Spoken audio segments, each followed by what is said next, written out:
Assalamualaikum warahmatullahi wabarakatuh. Perkenalkan, kami dari kelompok 7 paralel 1 akan mempresentasikan terkait konstruksi bangunan sederhana, yakni kami mengambil studi kasus pada kontrakan saya yang berlokasi di Dramaga, Bogor, Jawa Barat. Selanjutnya, adapun anggota dari kelompok 7 ialah Prisma Aulia, Natavia Arza, Riko Amananta, atau saya sendiri, dan juga Gina Akbar Dinardi. Selanjutnya, berikut merupakan peta situasi dari kontrakan saya, di mana pada bagian depan kontrakan merupakan jalan, dan pada bagian kanan, kiri, serta belakang merupakan rumah penduduk, dengan luasan sekitar 120 meter persegi, dan juga keliling sekitar 44 meter. Selanjutnya, berikut merupakan denah dari ruang di dalam kontrakan, yakni memiliki kamar tidur utama dan juga kamar tidur utama dan juga ruang tidur berjumlah 2. Dan serta terdapat ruang tamu, ruang keluarga, ruang makan, dan juga dapur serta toilet. Selanjutnya, berikut merupakan tampak depan dari kontrakan saya. Selanjutnya, dan berikut merupakan tampak samping, karena pada bagian samping merupakan bagian dinding sehingga tidak terlihat pada bagian dalamnya. Selanjutnya, berikut ini merupakan potongan aksen, di mana merupakan dapat terlihat di sini, yaitu pada bagian pondasi atau tiang kami menggunakan 2 tipe, yaitu tipe penuh atau 1, dan juga tipe setengah pada bagian depan dan juga belakang, agar tidak memakan bagian lahan dari warga sekitar. Dan pada bagian atap kami menggunakan beberapa tingkatan, yaitu dari usuk, reng, dan juga gording. Selanjutnya, untuk bagian atap lebih dapat terlihat pada bagian potongan B dan B, di mana terdapat nok yang berukuran 8 x 12, usuk yang berukuran 5 x 7, dan reng yang berukuran 2 x 3.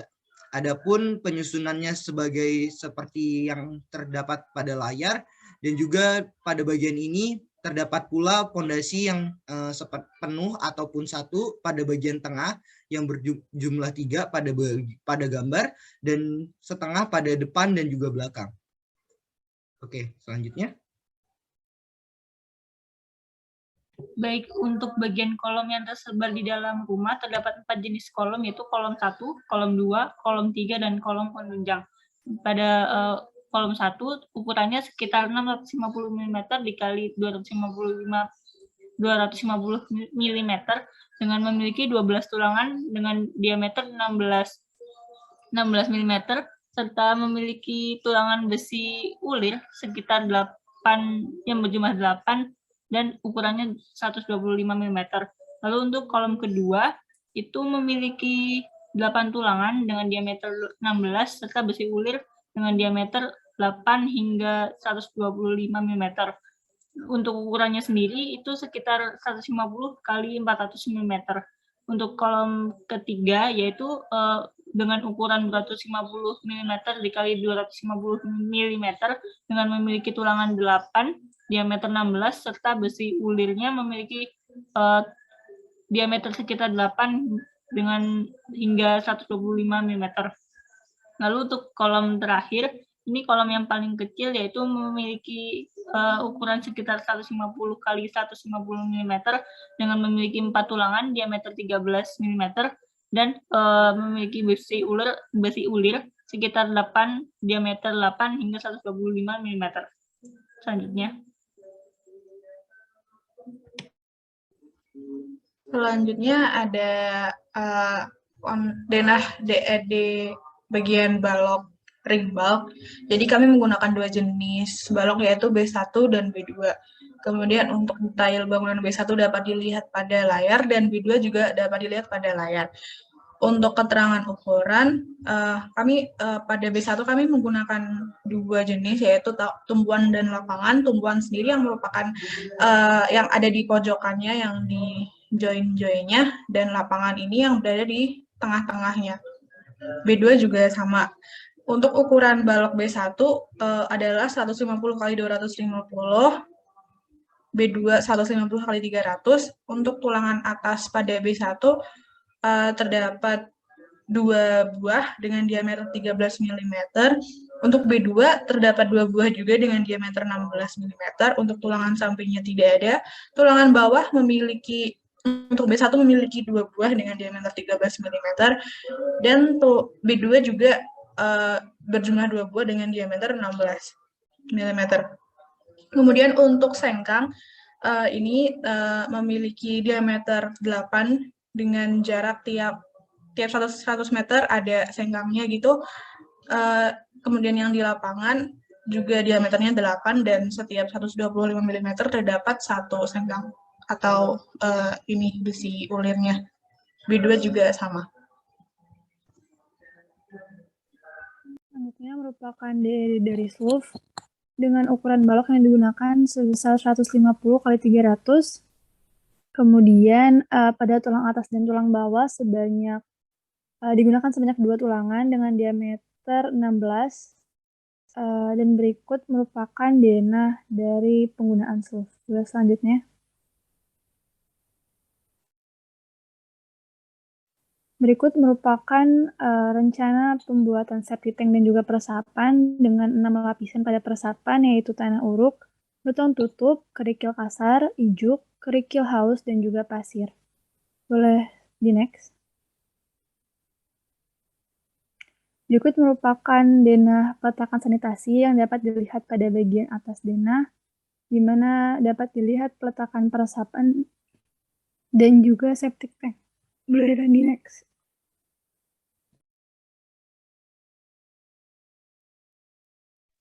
Baik, berikut ini merupakan rancangan anggaran biaya dari rumah tipe 38 yang memakan biaya kurang lebih Rp122.567. Selanjutnya, adapun rekapitulasi dari rancangan anggaran biaya ada sebagai berikut, yaitu meliputi pekerjaan persiapan, pekerjaan tanah, pekerjaan pasang dan beton, pekerjaan cat, dan juga pekerjaan besi yang menghabiskan kurang lebih Rp122.567.000.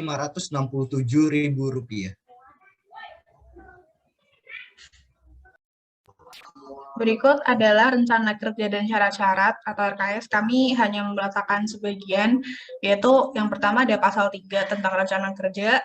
Jadi kontraktor perlu membuat rencana kerja atau jadwal sebelum memulai pekerjaan. Rencana ini akan disampaikan dengan persetujuan direksi dalam waktu 1 minggu setelah menerima perintah kerja. Nomor 2, rencana pasca kerja telah disetujui oleh Dewan Direksi dan salinan Dewan dan salinan lainnya harus diposkan ke Departemen Kontraktor di tempat kerja. Kemudian tentang pasal 10 tentang pemeriksaan bahan-bahan, poin 1, semua bahan yang diperlukan untuk pekerjaan, grosir, atau pembangunan harus terlebih dahulu memberikan contoh kepada pengawas lokasi untuk persetujuan sebelum bahan dibawa masuk atau digunakan.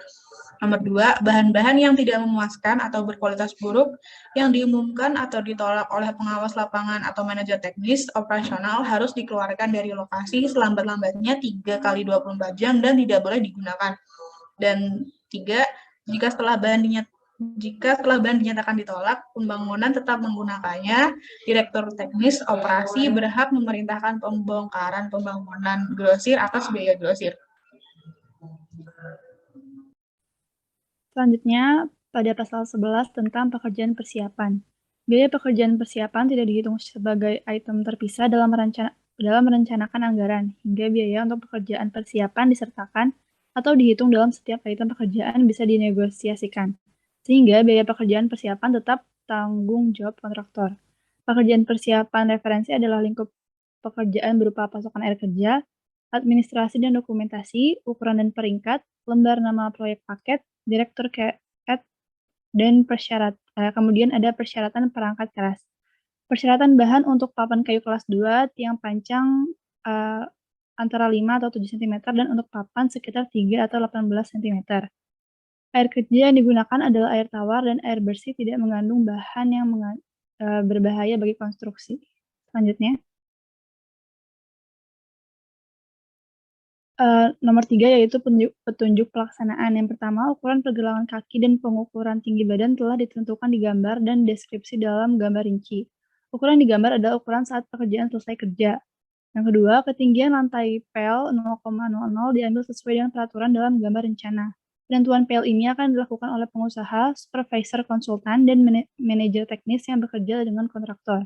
Yang ketiga, titik ketinggian ditentukan oleh pipa ledeng ukuran 1/4 atau dengan teodolit. Sedangkan untuk sudut siku-siku dibuat dengan kawat sesuai dengan prinsip segitiga Pythagoras. Dan yang terakhir, papan halus dan lurus berada di atas. Selanjutnya. Untuk lanjutan petunjuk pelaksanaan dari pekerjaan persiapan itu yaitu harus benar-benar garis air atau skala air dan sudut siku kanan. Bow plank harus dipasang dengan aman. Air kerja yang digunakan adalah air tawar dan air besi, tidak mengandung bahan yang berbahaya bagi konstruksi. Manajemen harus teratur untuk operasi sehari-hari di tempat kejadian, daftarkan dokumen masuk dan keluar logistik gudang, tenaga kerja, dan kondisi cuaca, serta selalu mengambil gambar setiap kali ada kemajuan pekerjaan di lapangan. Dan yang terakhir, laporan yang harus dibuat oleh kontraktor adalah laporan konten harian, harus disetujui oleh supervisor bidang. Sekian, terima kasih dari kelompok kami. Kurang lebihnya mohon maaf. Wassalamualaikum warahmatullahi wabarakatuh.